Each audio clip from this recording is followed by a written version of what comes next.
suis Jean-Michel Avedin, coach sportif et formateur.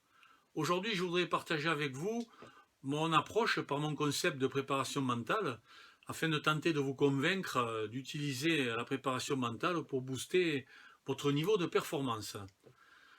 Pouvez-vous imaginer qu'un pilote de Formule 1 ne connaisse rien au fonctionnement du moteur de sa voiture? Bien sûr que non. Pouvez-vous imaginer qu'un sportif ou un entraîneur ignore complètement les règles qui régissent leur sport? Bien sûr que non. Enfin, pouvez-vous imaginer que ce même sportif ou ce même entraîneur ne connaisse pas le fonctionnement du principal outil qu'ils utilisent, et plutôt de façon intensive, à chaque entraînement et surtout le jour des compétitions? Évidemment non. Et pourtant, malheureusement, c'est ce qui se passe aujourd'hui dans le sport, au moins en France, où on est un petit peu en retard par rapport au reste du monde sur ce domaine-là. Et cet outil dont le fonctionnement échappe malheureusement au plus grand nombre, c'est simplement notre ami le cerveau.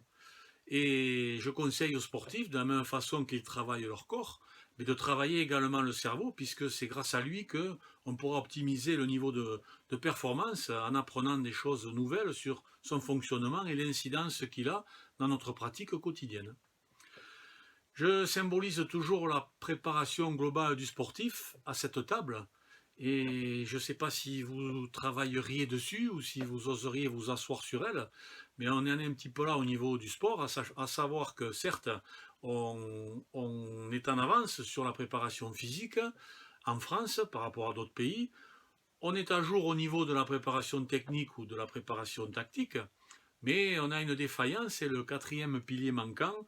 En fait, c'est ce qui se passe entre nos deux oreilles. Je veux parler bien sûr de la préparation mentale. Donc mon concept est simple, il se résume en deux parties. La première partie, c'est la connaissance de soi, mais apprendre de soi de l'intérieur. Donc grâce à un questionnaire en 4 volets, on établit beaucoup d'éléments avec la personne accompagnée pour déterminer ce fonctionnement intérieur qui va piloter tout le reste. Et bien sûr, ensuite, on s'approprie les outils de la préparation mentale de performance. Donc l'objectif de cette formation, parce qu'il s'agit d'une formation, on apprend les choses, tout s'apprend, quel que soit l'âge, il suffit de le vouloir, hein, et ensuite de répéter par l'entraînement. Ça marche pour le cerveau comme pour le reste, puisque c'est le cerveau par qui tout passe.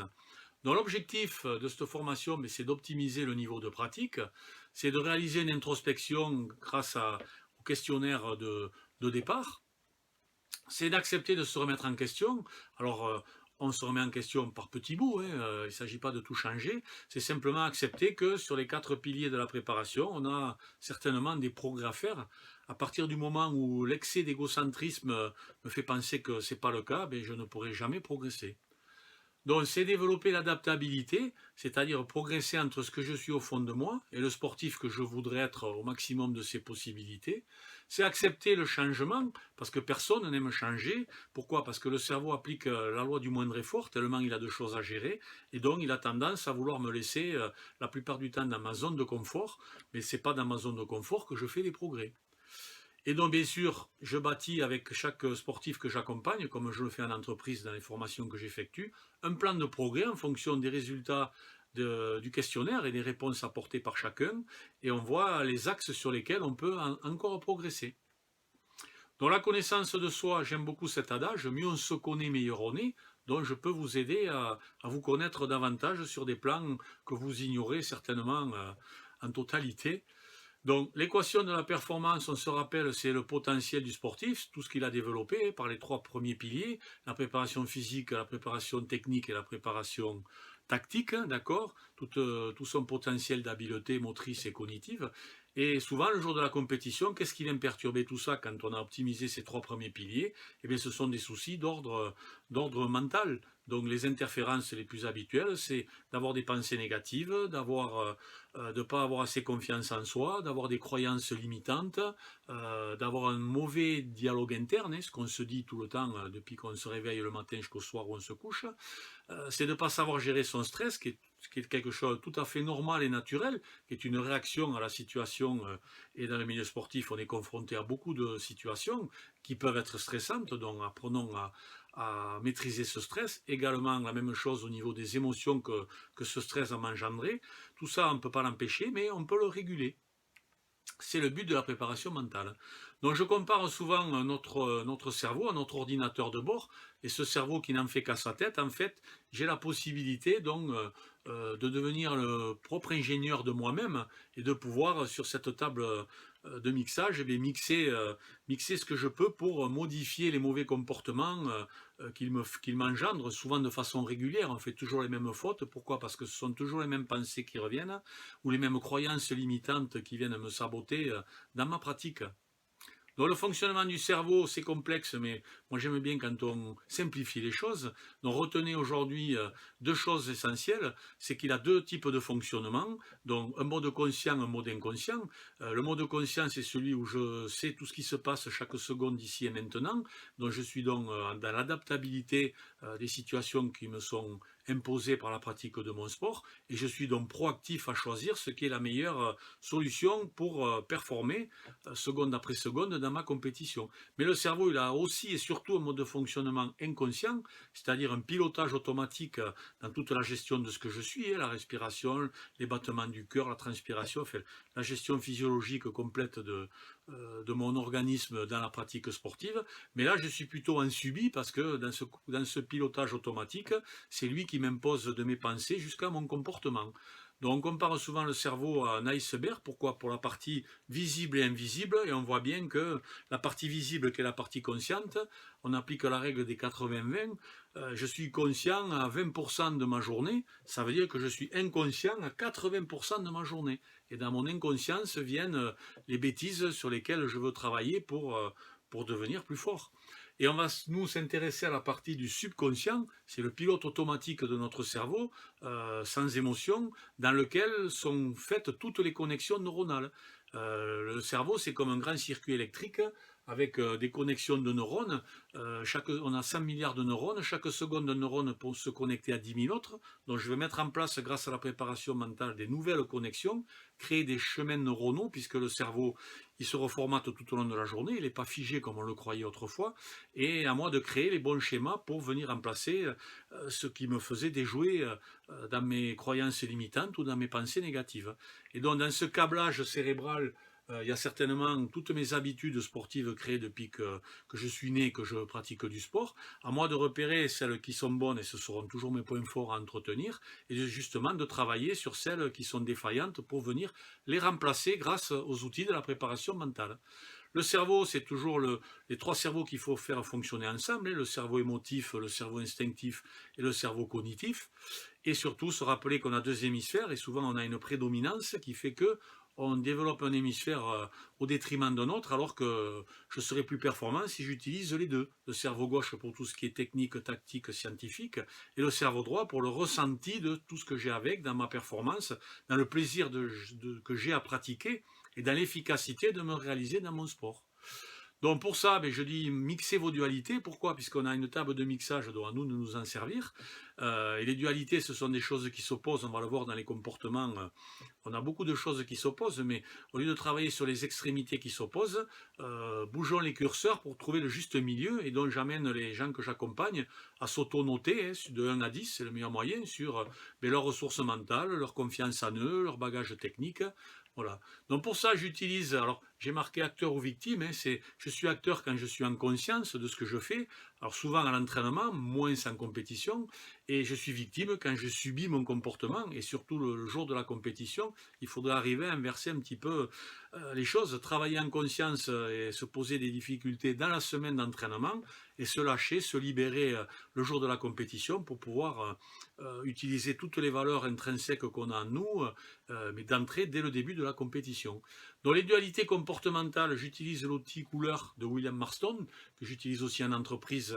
Le disque des couleurs, c'est dominance, influence, stabilité, conformité, que j'ai rebaptisé dureté mentale, inspiration créative, stabilité émotionnelle et cohérence consciente, duquel j'ai extrait de ces 4 familles de couleurs des mental skills, des ressources mentales de performance, à l'identique des soft skills aujourd'hui en entreprise, qui veut dire habileté comportementale, puisqu'aujourd'hui en entreprise, la seule compétence intellectuelle ne suffit pas, c'est le comportement quotidien approprié qui est aussi et surtout désormais recherché.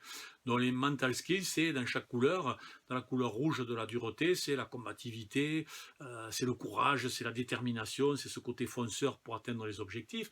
Dans la couleur jaune, c'est l'inspiration créative, la pirouette qui va faire gagner mon équipe, bon, avec beaucoup d'enthousiasme, de tonicité et surtout d'optimisme. Le jaune, c'est la couleur des pensées positives.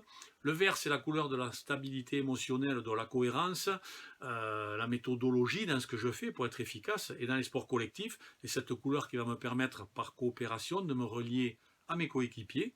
Et dans la couleur bleue, on va rechercher la réflexion, l'application, la concentration, le côté stratégique des choses. Voilà, à moi, bien sûr, dans mon profil, j'aurai certainement une ou deux couleurs dominantes, et les autres peuvent être plus faibles parce que c'est comme ça que je me suis construit tout au long de ma vie.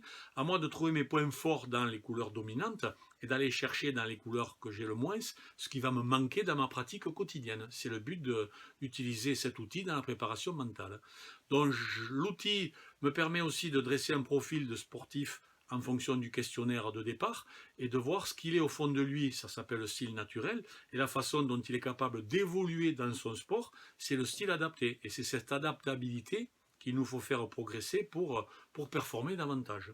Rappelons-nous que le comportement, en fait, il est issu de quoi? De la perception chaque seconde de ce qui se passe dans ma pratique sportive ou dans ma compétition, l'émotion que ça me suscite, le stress que ça engendre, et bien sûr la réaction que je vais avoir par rapport à ça. Si elle est appropriée, je vais performer, et si je n'ai pas une réaction appropriée, bien mon comportement derrière, il ne sera pas performant, et je vais déjouer, je vais faire des fautes.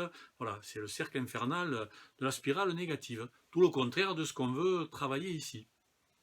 Pour ça, j'utilise les outils de la préparation mentale de performance pour éviter, lorsque je commence à gamberger dans ma pratique, que le hamster, ici le cerveau, ne pédale dans la roue. Ce n'est pas le bon moyen pour obtenir des bons résultats.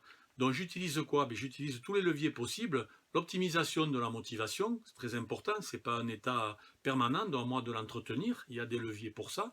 Je sais me fixer des objectifs parce que le cerveau en a besoin pour faire ses connexions. Plus les neurones ont un objectif clair et précis et quantifié dans le temps et de différentes sortes d'objectifs, de résultats, de processus, de façon de faire, plus ça va se connecter pour créer des nouvelles connexions beaucoup plus performantes et venir remplacer celles qui me limitaient jusqu'à maintenant. Bien sûr, développer la confiance en soi, qui est l'ingrédient nécessaire pour se lâcher et faire les choses que l'on est capable de faire en entraînement, mais de les reproduire en compétition. Je ne laisse pas de place au doute, donc je deviens quelqu'un d'affirmé. Quelqu'un d'affirmé s'exprime sportivement beaucoup plus que quelqu'un qui doute de lui. Pour ça, je mets en place des routines de performance, c'est-à-dire je crée des habitudes différentes de ce que je faisais à l'entraînement, avant mes compétitions, pendant mes compétitions, pour justement venir pallier à ces moments où je déviais, où mes pensées déviaient et me faisaient mal agir dans ce que je voulais réaliser. J'améliore bien sûr le dialogue interne, cette petite voix qui me parle sans que je me rende compte de l'incidence que les pensées négatives ont sur moi. Donc je positive tout ce que je trouve de négatif après l'avoir identifié. Pour ça, j'utilise l'imagerie mentale. Le cerveau a ce pouvoir d'imagination, de se représenter, et pour se me représenter dans plein de situations sportives, bien sûr, dans le but de progresser, dans le but de créer des nouvelles techniques ou d'améliorer mes techniques, dans le but de me voir réussir.